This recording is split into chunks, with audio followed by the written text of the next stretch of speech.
Do you remember Veggietales? If you grew up in a predominantly Christian household in, like, 90s North America, chances are you probably have.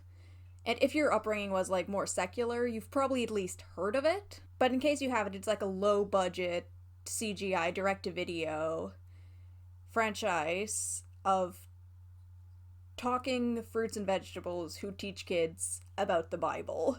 Created by Phil Vischer and Mike Nawrocki, it follows kind of like an animated actor, show within a show type of premise, which would all follow a similar format. Episodes would start on a kitchen countertop with the show's hosts. Usually the franchise's mascots, Bob the Tomato and Larry the Cucumber, who kind of have like a Bert and Ernie type of character dynamic. These kinds of scenes would serve to set up the rest of the episode. The host would receive a letter from a kid with some kind of small moral dilemma, and they'd answer the letter by showing a story that would somehow pertain to the theme. Sometimes this would be two different story segments that would have a similar message, or it would be a longer segment that would take up the bulk of the episode. Either way, about midway through, there would be Silly Songs with Larry, which is more or less self-explanatory and would serve as an intermission, either between segments or to break up a longer segment, to break up a longer story. And then things would kind of close up again on the countertop, bringing things back to the main message of the story, because even if it was doled out within the show, this is also a show for 3-year-olds, and they might have missed it the first time around. And then there's like a Bible verse that you don't care about and you don't remember. But they are doled out by like the best character in the entire show, a computer by the name of QWERTY. He doesn't talk, he doesn't have a face, he doesn't really do anything.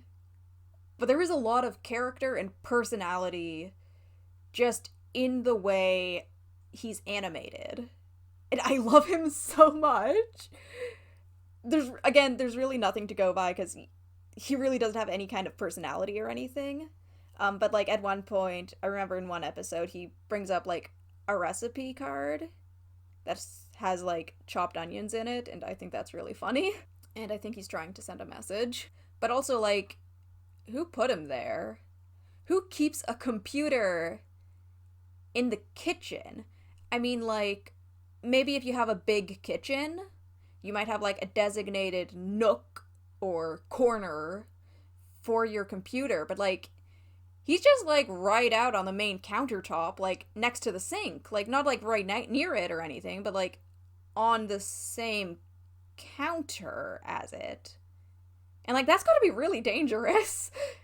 Is he gonna be okay? I'm kind of getting off track here. Basically, I just kind of want to take a look back at the first episodes, maybe share my thoughts, maybe.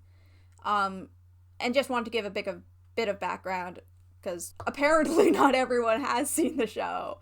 Although I feel it was an integral part of my childhood. I also realized that not everyone grew up as deeply religious as I did. So, the first episode, Where's God When I'm Scared, was released in December of 1993. Kind of printed on demand as responses from advertisements that had been run in Christian magazines. It starts off, we meet Bob and Larry for the very first time. This is the first time we see them in their full, fleshed-out form. As is standard of the show, they receive a letter from a child who is scared of monsters, hiding in her closet, a very generic, very common thing for kids to be scared about. There's like a little bit of light banter, but pretty much everything that happens on countertops are more or less non-consequential, and are really just framing devices to set up the rest of the episode. Like, nothing that happens really matters. The first segment is Tales from the Crisper. It opens with Junior Asparagus, your average 5-year-old child watching a Frankencelery television special. And already starting off, I'm having issues. We all know that Frankenstein is the name of the doctor, and that his creation was called Frankenstein's monster. But the only glimpse we get of the scientist and his assistant are these shadow figures on the wall. And one of them seems to be a scallion, and another is like maybe a potato, or basically someone that's much too short to be a celery. Neither of them are celeries. So I really want to know why this thing is called Frankenstein, or is called Frankencelery, when the doctor wouldn't be. I think Mr. Vischer is a fake Mary Shelley fan. Anyways, Junior's mom tells him it's time for bed. Upstairs, he seems to have been frightened by the TV show and has trouble falling asleep. He soon has a lot more to worry about, as Bob and Larry crash through his ceiling, uninvited. He has no idea who these people are. They are complete strangers. Hello? Hello? Please. And they say, oh, we're here to help. Like, I'm sorry, but I really don't see how breaking and entering into this small child's bedroom is going to help. And then to top it all off, they summon some monsters into this poor kid's dresser. What are you gonna do? I'm going to call the police. I mean, cops aren't really like the best option, but maybe you should call somebody. No, you don't need to do anything. Hey kid, get your parents in here, oh my god! Basically, they just tell Junior that he's being a pussy, and that God is bigger than everything, and made everything, and since he made everything, he's gonna look after everything, and blah blah blah. Which, like, I'm sure is a fine message for Christian kids. Maybe. But the way it's framed is like, oh, you dumb kid, don't you know anything? And like, that you're not supposed to be scared of things, which is, like, not great. Like, fear is kind of the entire reason we're still alive today. That's kind of how we don't die. And also, like, the phrasing they use that, like, nothing bad will ever happen to you if you believe in God is kind of iffy, because, like, plenty of bad things happen to good people, whether they're Christian or not. Junior then receives another visitor. This time it's Frankencelery himself. Well, actually, my name is Phil Winkelstein, and I'm an actor from Toledo. Yes, it's very important that you know he's from Toledo. And essentially, he's just here to say that Frankencelery was a role that he played on TV as part of his job as an actor, and that it's not real. And, like, considering Junior is supposed to be 5, I'm going to say that that's, like, a pretty reasonable thing to have to explain. Throughout the entire episode, there's been, like, a recurring song that I just haven't really talked about because it's not really important. It's, like, padding to fill out space. But they do another reprise of that. I forget how many times they've sung it in this segment. But they sing it for a final time, and then Junior's dad shows up. Finally, oh my god, what took so long? Like, there's been, like, 3 loud crashes of adult strangers breaking into this house, and your child has screamed a number of times, and you're just checking in now. That is great parenting there. And also, as soon as the song is gone, like, everyone who has broken into the house is gone, and that never gets explained. But there are definitely large holes in the rooftop now. Dad and Junior have a little discussion about what Junior has learned, and then Dad gives some advice that's, like, honestly better than anything else anyone has said the rest of this episode so far. And that, like, hey, maybe be, like, a little careful about what you watch on TV, and that if something you see is, like, does scare you, like, maybe you should tell your parents. Which is a lot more applicable than just be like, oh, you dumb kid, don't be scared. And that finishes up that segment. The second segment is a retelling of the Bible story of Daniel and the Lion's Den, inspired by Andrew Lloyd Webber's Joseph and the Amazing Technicolor Dreamcoat. And by inspired, I mean, it's a musical. So one night, the king of Daniel.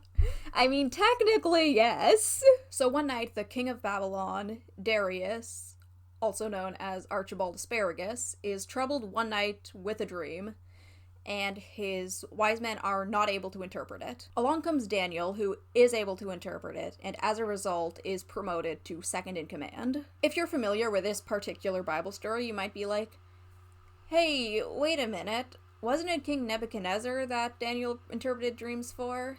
And yes, Daniel served under kings Nebuchadnezzar, Belshazzar, and Darius. This was addressed in an informational pamphlet that was sent out along with the tape, stating that events are combined to help simplify things for kids to better understand while still maintaining similar themes. Anyway, so the wise men aren't very chill with Daniel's new promotion, and they start plotting of ways to get rid of him. They bring a proposition to the king saying that some citizens are disloyal, and to fix this, there should be a law that all citizens can worship only the king and nobody else, and that any disobedience will result in being thrown into the lion's den. You know, that big pit full of lions that everybody had just lying around back in those days. Despite the new law, Daniel continues to pray to his god every day.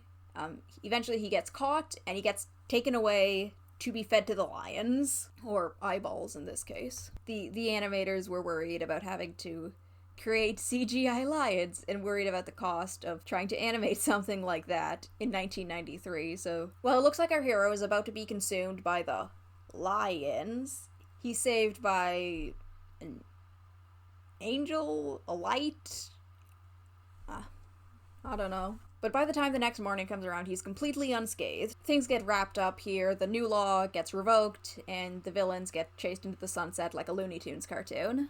And that's more or less the first episode. I didn't really cover any of the musical segments. I don't really have the skills or experience to rate music, but I do have a soft spot for a lot of Veggietales music. Obviously, it's not applicable to all of them, but a lot of the songs are very catchy and have a very specific earworm quality to them that you could not think about it for like 5-10 years, and then all of a sudden you'll just be minding your own business, and then all of a sudden, whoops, Love My Lips is stuck in your head now. Honestly, like, the songs and music in Veggietales is much better than it has any right to be. Like, songs should be like worshipy, praisey, like similar to like Donut Man or Salty, the singing songbook. But they aren't. They're really good, honestly. Like, in comparison to what you would expect for a show of this style and caliber, the music is very, very good. Obviously, the animation in this is not very good. People who grew up with the show and remember it fondly might be like, oh yeah, I really liked it. It was really good. And then they see animation again in their adult years, and they're like, ooh, wait, no, that's really bad. Honestly, it has not aged very well at all. Now, like, this was obviously, like, very groundbreaking for the time. Technically, it was the first fully CG half-hour program, since Reboot wouldn't begin airing for another 9 months. But not even that feat can really deter from simplistic character movements and very elastic and stretchy expressions, and it's just not good. It's not good at all. The premise of this was weird, right? And I'm not talking about talking food. Like, there's bananas in pajamas, there's Mr. Potato Head. I can get behind anthropomorphic foods. I'm talking about 3 adult strangers breaking into a child's bedroom and indoctrinating him. That's weird and uncomfortable. Hey, Phil! Hey, Phil! Are you there? Why is this in your show? Why do they tell Junior not to call the cop? I know cops suck, but, like, please, let him get his parents. Or someone. And also, like, I really want to know what was the plan with feeding a vegetable to a bunch of hungry lions. Like, there's an entire scene about how the lions are going to eat him. Everyone knows that lions love snacking on cucumbers. Thank you for sticking around for this long. I don't really know if I'm going to be doing any more of these, but if that is something that you think you might like, let me know. I'd love to share more of my thoughts, not just about Veggietales, but all kinds of nostalgic Christian media from the lens of someone who is no longer part of the faith. And that's all I have. I don't know how to close videos, because I don't make videos. Except now I do, apparently. Well, I make one. But also Larry has bones, so he might be made of meat.